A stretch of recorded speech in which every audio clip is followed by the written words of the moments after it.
So hello everyone, this is your Roshan भैया।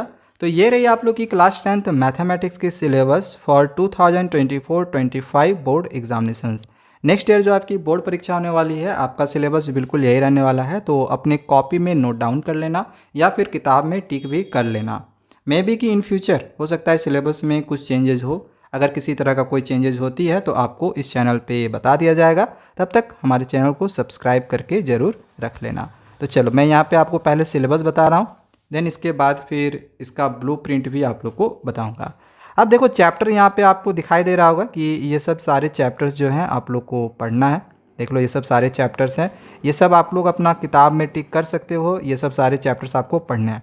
And अब इन chapters के जो एक्सरसाइजेज हैं, इन एक्सरसाइजेज को आपको तब देखना है जब आप एनसीईआरटी का पुराना वाला किताब यूज़ करते होंगे। अगर आप 2023 के पहले वाला किसी से किताब मांग के पढ़ रहे होंगे ना, तो आपको बस इन्हीं एक्सरसाइजेज को करना है।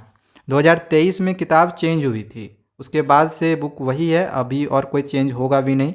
तो पुरानी अगर एनसीईआरटी किताब होगी तो उसमें आप देखोगे कि पहला चैप्टर से 4 एक्सरसाइजेज हैं, जिसमें से 2 को हटा दिया गया, केवल 2 ही पढ़ना है। एक्सरसाइज 1.1 और 1.4 जो है वो हटा दिया गया है, सिर्फ 1.2 और 1.3 पढ़ना है। तो इसी तरह से यहाँ पे बाकी के भी एक्सरसाइजेस को देख सकते हो, आपको क्या क्या पढ़ना है, कौन सा एक्सरसाइज पढ़ना है। जिस भी एक्सरसाइजेस से पूरा पढ़ना ये भी लिख दिया है। जो बिल्कुल आपको नहीं पढ़ना है यहाँ पे हमने लिख दिया, चैप्टर जो है डिलीटेड है, जैसे कंस्ट्रक्शन अब पढ़ना ही नहीं है, पहले था बट अब टोटली हटा दिया गया है। तो यहाँ से आपने किताब में इसको टिक कर लिए होगे, मैं उम्मीद करता हूँ। ये आपकी क्लास 10th मैथमेटिक्स की सिलेबस है, ठीक है। अब मैं आपको यहाँ पे इसका ब्लूप्रिंट बता रहा हूँ, ठीक है। सबसे पहले मैं आपको इसका यूनिट वाइज ब्लूप्रिंट बता रहा हूँ। देखो पहला जो आपका यूनिट है वो है नंबर सिस्टम। इसमें से एग्जामिनेशंस में 6 मार्क्स का क्वेश्चन आएगा। इसमें केवल आपका एक चैप्टर है, वो है रियल नंबर्स, पहला ही चैप्टर। दूसरा जो आपका यूनिट है वो है अलजेब्रा, जिसमें से एग्जामिनेशंस में 20 मार्क्स का क्वेश्चन आएगा। एंड इसमें आपके टोटल 4 चैप्टर हैं। अगर आप देखोगे तो यहाँ पे मार्क्स डिस्ट्रीब्यूशन देखो, अलजेब्रा से सबसे ज़्यादा मार्क्स का क्वेश्चन पूछा जा रहा है। तो ऑब्वियसली अलजेब्रा हमारे लिए काफ़ी ज़्यादा इंपॉर्टेंट होगा। इसमें 4 चैप्टर कौन कौन सा आएगा, तो एक पहला चैप्टर आएगा पोलिनोमियल्स आएगा। दूसरा चैप्टर आएगा लीनियर इक्वेशन, ठीक है, लीनियर इक्वेशन इन 2 वेरिएबल्स है। तीसरा चैप्टर आएगा अर्थमेटिक प्रोग्रेशन, शॉर्ट में एपी भी बोलते हैं। एंड चौथा चैप्टर आएगा क्वाड्रेटिक इक्वेशन। तो ये 4 चैप्टर आएंगे। इन चारों से मिला के एग्जामिनेशंस में 4 मार्क्स का 4 मार्क्स में कह रहा हूँ, 20 मार्क्स का जो क्वेश्चन है वो पूछा जाएगा, ठीक है। अब इन चैप्टर्स से भी कितने कितने मार्क्स के क्वेश्चन आएंगे आगे मैं आप लोगों को बताऊंगा, वीडियो लास्ट तक देखते रहना, ठीक है। तीसरा जो आपका यूनिट है वो है कोऑर्डिनेट ज्योमेट्री, जिसमें से एग्जामिनेशंस में 6 मार्क्स का क्वेश्चन आएगा। ज्योमेट्री से एग्जामिनेशंस में 15 मार्क्स का क्वेश्चन आएगा। मतलब यहाँ पे देख रहे हो तो अलजेब्रा से सबसे ज़्यादा 20 मार्क्स का क्वेश्चन आया, देन फिर आपका ज्योमेट्री से आएगा। अच्छा, कोऑर्डिनेट ज्योमेट्री में ना केवल एक ही चैप्टर है, वो है कोऑर्डिनेट ज्योमेट्री ही, मतलब एक ही चैप्टर से आपका 6 मार्क्स का क्वेश्चन पूछा जाएगा। वहीं ज्योमेट्री से 15 मार्क्स का जो क्वेश्चन रहेगा, इसमें आपके 2 चैप्टर हैं, एक तो आपका ट्राइंगल्स है, ठीक है, और एक चैप्टर आपका सर्किल्स है। केवल 2 ही चैप्टर हैं ये ज्योमेट्री पोर्शन से, ठीक है। नेक्स्ट अगला है ट्रिग्नोमेट्री, जिसमें से आपका 12 मार्क्स का क्वेश्चन पूछा जाएगा। अब ट्रिग्नोमेट्री में बहुत सारी चीज़ें पढ़नी है, जैसे ट्रिमेट्रिक रेशियोज़ पढ़ना है, ठीक है। फिर आपको इसी में ट्रिग्नोमेट्रिक आइडेंटिटीज़ के बारे में पढ़ना है। फिर इसी में आपको हाइट एंड डिस्टेंस पढ़ना है, यानी कि सम एप्लीकेशंस ऑफ ट्रिग्नोमेट्री वो पढ़ना है। तो इस सब से मिला के आपके एग्जामिनेशंस में 12 मार्क्स का क्वेश्चन आएगा। फिर मेंसुरेशन है, मेंसुरेशन में आपके 2 चैप्टर्स आएंगे। एक तो आपका आएगा एरियाज रिलेटेड टू सर्किल, ठीक है। दूसरा जो चैप्टर है वो है वॉल्यूम एंड सरफेस एरिया, ठीक है, वॉल्यूम एंड सरफेस एरिया। अब जिसमें क्यूब, क्यूबाइड, कोन, सिलेंडर, स्फेयर, इन सब का वॉल्यूम और सरफेस एरिया कैसे फाइंड करते हैं वही आप यहाँ पे सीखोगे। एंड एक लास्ट वाला जो यूनिट है स्टैटिस्टिक्स एंड प्रोबेबिलिटी, तो स्टैटिस्टिक्स हमें मीन, मोड, मीडियन फाइंड करने के लिए सीखना है। एंड देन प्रोबेबिलिटी से एक ही चैप्टर है प्रोबेबिलिटी का, ठीक है, दोनों से मिला के 11 मार्क्स का क्वेश्चन आएगा। एंड ये रहा आपका मार्क्स डिस्ट्रीब्यूशन टोटल 18 मार्क्स का, ठीक है। यहाँ तक समझ में आ गया होगा। अब चैप्टर वाइज थोड़ा सा यहाँ पे ब्लूप्रिंट देख लो। जैसे कि हमने कहा कि अलजेब्रा से टोटल 4 चैप्टर रहेंगे। देखो polynomials, linear equation in 2 variables, quadratic equation और अर्थमेटिक प्रोग्रेशंस।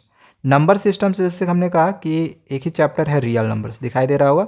अब रियल नंबर से ना, जैसे मैंने कहा कि 6 मार्क्स का क्वेश्चन रहेगा, जिसमें से 1 मार्क्स का आपका एक क्वेश्चन पूछा जाता है, 2 मार्क्स का एक क्वेश्चन पूछा जाता है और 3 मार्क्स में एक क्वेश्चन पूछा जाता है। मतलब 3, 2, 5 और 1, 6, 6 नंबर हो गया। इसमें से केस बेस्ड क्वेश्चंस नहीं आता है। केस बेस्ड क्वेश्चन आपके एग्जामिनेशन में टोटल 3 पूछा जाएगा। ठीक है, अब ये केस बेस्ड क्वेश्चंस क्या होता है, 9 में अगर नहीं पढ़ा हुआ होगा तो 10 में यहाँ पे आपको करना पड़ेगा, क्योंकि 3 क्वेश्चन आपके केस बेस्ड में रहते हैं, यानी कि टोटल 4 × 3 कर लो, कितना 12 नंबर का जो क्वेश्चन रहेगा वो केस बेस्ड रहेगा। कैसे पे केस बेस्ड क्वेश्चन को करते हैं, नहीं समझ में आएगा ना तो कमेंट करना, मैं दूसरे वीडियो में आपको समझा दूंगा कि केस बेस्ड क्वेश्चन को कैसे बनाते हैं। पहले चैप्टर भी अच्छे से आप पढ़ लो, उसके बाद तो खैर अंत में तो मैं आप लोग को बताऊंगा ही। ठीक है, तो ये नंबर सिस्टम से हो गया। अलजेब्रा से यहाँ पे देख लो एंड कॉपी में नोट डाउन करते रहना। मे बी कि कुछ नंबर्स इधर उधर हो सकता है, एग्जैक्टली मे बी कि सेम ना रहे, लेकिन ऑलमोस्ट सेम ऐसे ही हमारे एग्जामिनेशंस में आता है। जैसे पोलिनोमियल से 1 मार्क्स का एक क्वेश्चन 3 मार्क्स में एक क्वेश्चन पूछा जाता है। वही लीनियर इक्वेशन में 1 मार्क्स का एक क्वेश्चन 3 मार्क्स में एक क्वेश्चन, और एक क्वेश्चन आपका लॉन्ग में पूछा जाता है 5 मार्क्स में।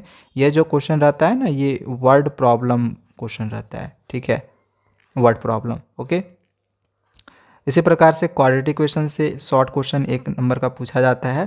क्वाड्रेटिक इक्वेशन से बहुत कम क्वेश्चन रहता है, ना के बराबर। इसमें मे बी कि एक क्वेश्चन जो है आपका 2 मार्क्स में रह सकता है। ठीक है, अर्थमेटिक प्रोग्रेशन से शॉर्ट क्वेश्चन पूछा जाता है, लॉन्ग में भी पूछा जाता है, इसमें से केस बेस्ड में भी आता है। ठीक है, तो 2 क्वेश्चन आपका 1 मार्क्स में एंड केस बेस्ड में एक क्वेश्चन आपका पूछा जाएगा, एंड इस तरह से टोटल आपका नंबर हो जाएगा 20 नंबर। ठीक है, एंड इसी तरह से आगे का भी यहाँ पे आप देख सकते हो कोऑर्डिनेट ज्योमेट्री से। जैसे मैंने कहा कि 6 मार्क्स का क्वेश्चन पूछा जाएगा, एक क्वेश्चन इसमें से केस बेस्ड में दिया हुआ रहता है, एंड 2 क्वेश्चन आपका 1 मार्क्स में पूछा जाएगा, तो इस तरह से 6 मार्क्स हो जाएगा। ज्योमेट्री में देख लो 2 चैप्टर है, ट्रायंगल्स एंड सर्किल, सब इसमें से देख लो कितने कितने मार्क्स के क्वेश्चन पूछा जाएगा। ट्रिगोनोमेट्री में जैसे कहा कि इंट्रोडक्शन टू ट्रिगोनोमेट्रीज है, ट्रिगोनोमेट्रिक आइडेंटिटीज़ है, हाइट एंड डिस्टेंस है, इन सब से 12 मार्क्स का क्वेश्चन आ रहा है। ठीक है, अब कितने मार्क्स का क्वेश्चन आ रहा है इसको देख लो, नोट डाउन कर सकते हो अपने कॉपी में। इसी प्रकार से आपका यहाँ देख लो मेंसुरेशन से कितने मार्क्स के क्वेश्चन पूछे जा रहे हैं, एंड स्टैटिस्टिक्स एंड प्रोबेबिलिटी से।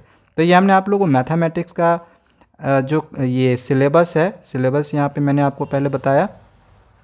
देन यहाँ पे आपको इसका यूनिट वाइज जो इसका मार्क्स डिस्ट्रीब्यूशन था, ब्लूप्रिंट, वो बताया, एंड यहाँ पे हमने आपको चैप्टर वाइज भी ब्लूप्रिंट बता दिया है। एक चीज़ और मैं यहाँ पे बोलना चाहूँगा, मे बी कि 1-2 नंबर जो है कुछ इधर उधर का यहाँ से मे बी कि पूछा जा सकता है, कि कुछ क्वेश्चन 3 मार्क्स में, जैसे मैंने यहाँ पे लिख दिया कि अर्थमेटिक प्रोग्रेशन 2 क्वेश्चन 1 ही मार्क्स का रहेगा, तो अब हो सकता है कि पॉसिबिलिटी कि 2 मार्क्स में एक ही क्वेश्चन पूछ दे, तो ऐसा भी पॉसिबल है।